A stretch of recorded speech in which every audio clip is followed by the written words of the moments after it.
Jo, don Alfonso, per la gràcia de Déu, rei d'Aragó. El punt de partida de la història és el retorn imprevist del rei Alfons el Magnànim a la ciutat de València. Ell vivia a Nàpols. Per una circumstància desconeguda, convoca tots els escriptors a una reunió secreta i urgent en una casa de cites de la València del 1457.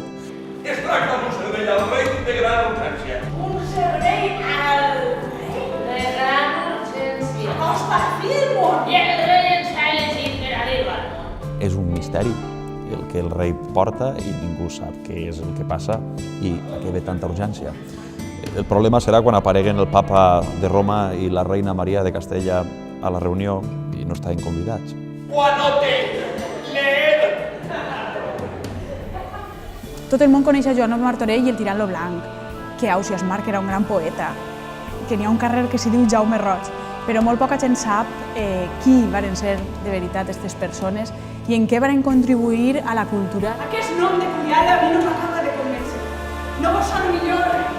Tirant-ho blanc. Jo interprete a Sor Isabel de Villena, Joan Roís de Corella, Joan Moreno i Artista 2. Jo interprete a un jueu del segle XV, al senyor Ausiàs Marc, a la reina Maria de Castella i a Jaume Roig, escriptor. Seràs una gran abadenca, Isabel. Però no deixe de ser dona. Mona! Dona!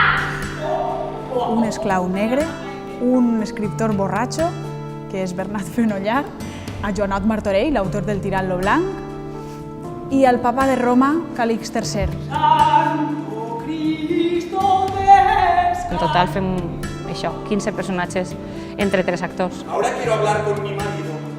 Això intentem tots. Entre ells parlen i es contesten, o sigui, tu pots estar fent de 4 personatges a la vegada al mateix temps. Sí, i en el mateix espai.